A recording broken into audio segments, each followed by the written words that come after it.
Agora quero chamar o Sr. Marcos Frank, sócio da McKinsey & Company, Inc., que falará sobre sustentável social e desafios e conquistas para o planeta sustentável.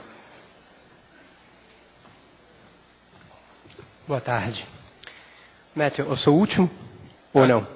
Oi? Sou o último apresentador? Não, você é o penúltimo. Então, vou tentar ser o mais breve possível, mas primeiro eu queria agradecer o convite do Humanitário. É muito um prazer estar aqui hoje e congratular a audiência, que os que raramente você vê num evento no final da tarde, a audiência comprometida. Eu não vi uma pessoa sair do auditório desde que nós começamos.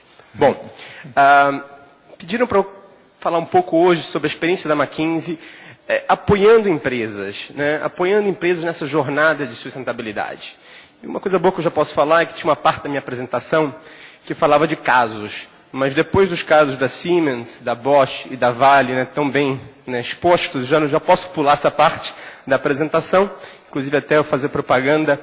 Quem não visitou o projeto Vale Florestar ainda deveria, porque eu tive a oportunidade de ir no Pará e visitar. É realmente um impacto incrível que você tem em recuperação de biodiversidade, em transformação própria social de alguns municípios, onde não tem uma empresa formalizada, chegar uma empresa com valores, trazendo empregos formais. Isso também dá uma sustentabilidade social e não só ambiental, né?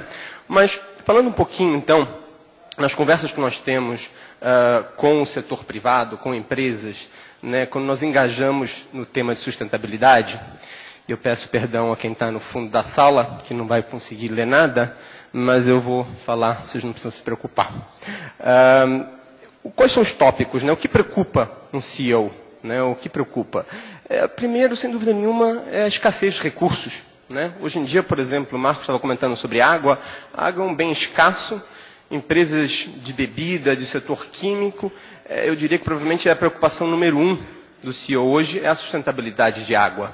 Né? Você tem questões de demanda por produtos. Né? Muitas empresas embarcam nessa viagem porque os clientes demandam produtos, especialmente no mundo de bens de consumo.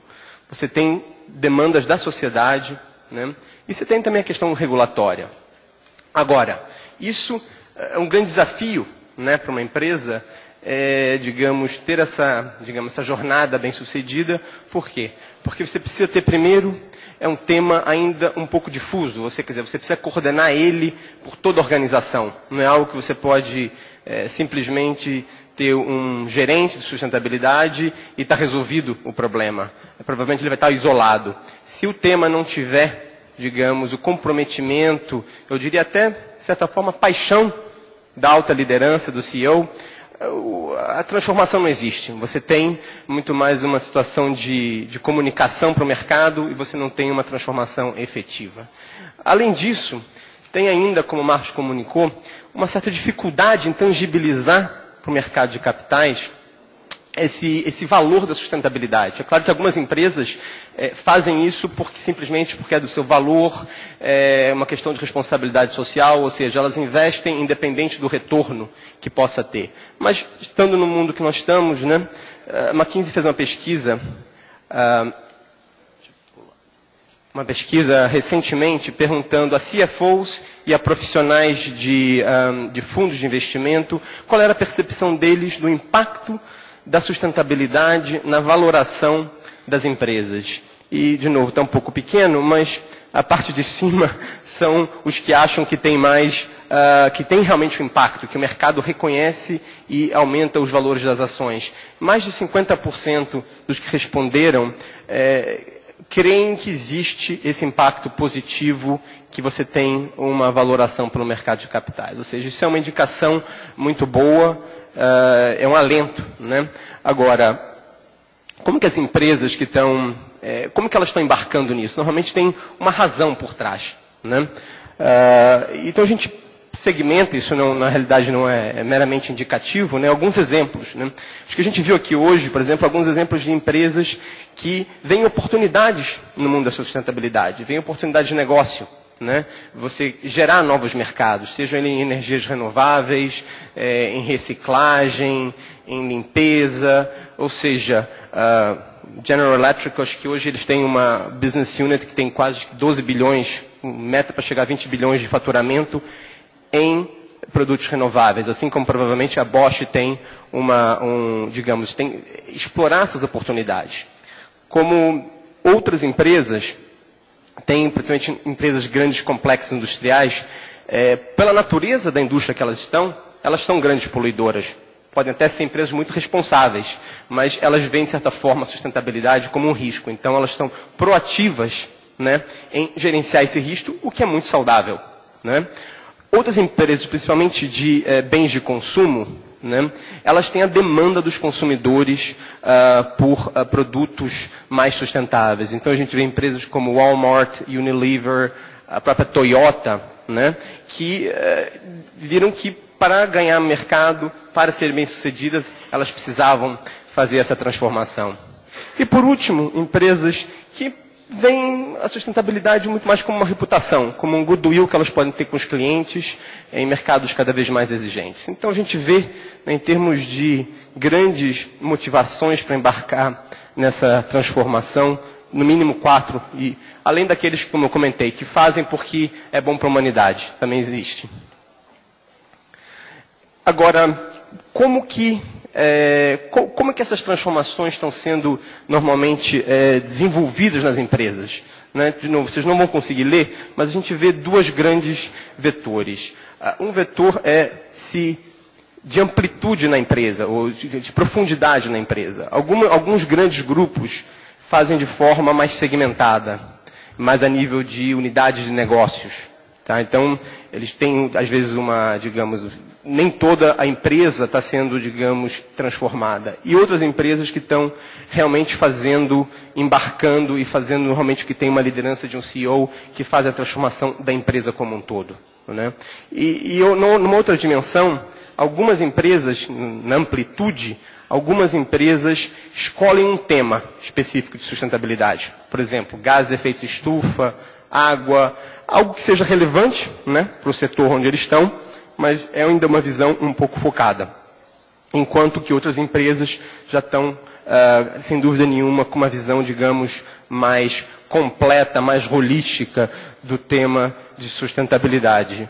De novo, a gente vê, por exemplo, alguns exemplos, e com certeza não são, isso aqui são meros exemplos de alguns colegas meus que colocaram, a Unilever e Walmart como dois grandes exemplos de empresas que estão fazendo a viagem, de forma integrada na empresa e também olhando as múltiplas dimensões do tema de sustentabilidade. E também é claro que você tem uma questão de como conduzir essa transformação. Né? Você pode fazer num ritmo mais lento ou num ritmo mais rápido, dependendo da organização, da resistência, da abertura. Isso depende muito, né? E também de forma centralizada ou descentralizada. Algumas empresas realmente fazem de forma top-down, outras simplesmente põem metas para as unidades de negócio, e as metas são cobradas, mas aí você não tem realmente uma política, muito padronizada e uma identidade, né, na empresa como um todo. Agora, é claro que isso é uma jornada, né? Mesmo as empresas que a gente hoje considera distinta, líderes no tema de sustentabilidade, isso não aconteceu da noite para o dia. Tá? Então, é claro que você tem várias fases. Você tem uma fase, normalmente, onde as empresas, elas veem sustentabilidade, elas entendem sobre o tema, e elas começam a explorar algumas oportunidades que, normalmente, inclusive, de eficiência, que dão, na realidade, um retorno financeiro muito claro. Né? Eficiência energética, por exemplo, redução de desperdício de água, ou seja, ainda é um comprometimento com a sustentabilidade no sentido de um melhor uso dos recursos naturais. O próximo passo são as empresas que já integram sustentabilidade na definição da estratégia. Ou seja, quando eu faço uma alocação de portfólio, eu olho o tema de sustentabilidade. Tá? Quando eu tomo uma decisão de entrada numa região, num país, eu penso no tema sustentabilidade. Isso eu diria que seja o nível intermediário. E, por último, tem empresas que realmente decidiram, né, transformar os seus negócios e realmente, eu diria, shape the market, né, de certa forma, transformar os setores onde elas atuam através de uma visão de sustentabilidade. E é claro que, provavelmente, a gente viu alguns exemplos que, por exemplo, o Walmart, né, que hoje, o ano passado, foi eleita como melhor empresa de staple company nos Estados Unidos. E esse foi um processo, ou seja, hoje reconhecidamente uma empresa que tem uma visão bastante ampla de sustentabilidade, mas isso foi um processo. Né? Eles, para chegar lá, demoraram provavelmente de 5 a 10 anos. Existe até uma, eu não sei se é verdade, mas vou usar então como um quote secundário, que diz que no começo dos anos 2000 perguntaram ao CEO, ele falou, tipo, me diz por que eu tenho que me preocupar com uma espécie em extinção no Arizona. Né? Ou seja, era uma visão ainda de, se eu não tenho uma responsabilidade direta, eu não preciso me preocupar. É uma empresa que hoje, né, você tem uma liderança totalmente comprometida. Então, isso é só para colocar que, sem dúvida nenhuma, isso é uma transformação. Né? E se, por exemplo, no setor industrial, a gente teve, desde a Revolução Industrial, 200 anos, provavelmente, algo em torno disso, a gente tem, provavelmente, 5, 10 anos, 15 anos de empresas se preocupando com o tema. Então, acho que a gente já avançou muito, olhando o copo meio cheio, e se o ritmo continuar, provavelmente a gente vai ter um ambiente de negócios muito distinto nos próximos 10, 20 anos. Bom, é claro que, acho que se perguntar, né, imagino que tem vários líderes corporativos aqui, aonde vocês estão nessa jornada? Né? Aonde vocês querem chegar? E também, como que vocês querem influenciar o setor onde vocês estão? Né? Fornecedores, clientes, até onde vocês querem ir no tema de sustentabilidade? Eu acho isso muito importante. Nós vemos na McKinsey, né, no trabalho que nós fazemos com nossos clientes, o tema de valoração da sustentabilidade. Né? E tentamos olhar, fazer um exercício conjunto com os nossos clientes, olhando algumas dimensões que podem claramente gerar valor. Como, por exemplo, várias atividades ligadas à sustentabilidade geram crescimento, como a gente viu aqui exposto tanto pela Siemens quanto pela Bosch. Você vê uma questão de um uso mais eficiente dos recursos, ou seja, um melhor retorno do capital, com locomotivas mais eficientes, navios maiores e mais eficientes. E você vê também uma questão de gerenciamento de risco, né? Que sem dúvida nenhuma isso tem uma forma de ser valorado, né, pela empresa. Então, nós estamos tentando hoje em dia tangibilizar, como o Marcos comentou, é um desafio. Muitas vezes você tem que partir de algumas premissas, mas tangibilizar o efeito da sustentabilidade na empresa, isso às vezes é muito importante, né, para os conselhos e para os acionistas. Por último, acho que fazendo uma pequena transição, como a nossa conferência hoje era ligada ao tema de biodiversidade, nós recentemente conduzimos uma pesquisa. Eu só queria compartilhar 1 ou 2 dados que me achei interessante, né? Eu acho que sustentabilidade, mudança climática já está internalizado, né, por muitas empresas. Biodiversidade, isso foi feito esse ano, né, e você tem alguns paradoxos ainda. 2/3 dos CEOs acreditam que biodiversidade é um tema muito importante. Né? Porém, a gente pediu fazer assim, ranquear dos temas de sustentabilidade, quais eram os mais importantes. E essa biodiversidade ainda está muito baixo na lista. Né? Você tem a preocupação com a água, com emissões, até com questões de privacidade de dados, inclusão financeira, e lá embaixo biodiversidade. Porém, ao mesmo tempo, 60% falam que é muito importante. Eu acho que a gente ainda está num processo de amadurecimento do que significa biodiversidade para o setor corporativo. Né? Talvez até porque é um tema ainda um pouco, eu diria, etéreo, né? 60% dos entrevistados acreditam que biodiversidade é uma oportunidade e não uma ameaça. Tá? Ou seja, lidar com oportunidade, com biodiversidade.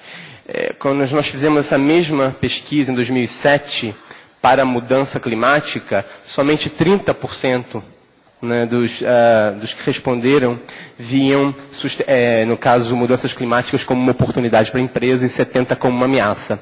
Então você vê ainda que o tema de biodiversidade ele está sendo encarado talvez de uma forma ainda precisa ser amadurecido, mas de uma forma aberta pelas empresas. Elas veem isso como algo, que elas, não como uma ameaça, é algo onde elas podem adicionar e eventualmente até tirar valor. Tá? Bom, era isso que eu tinha. Muito obrigado.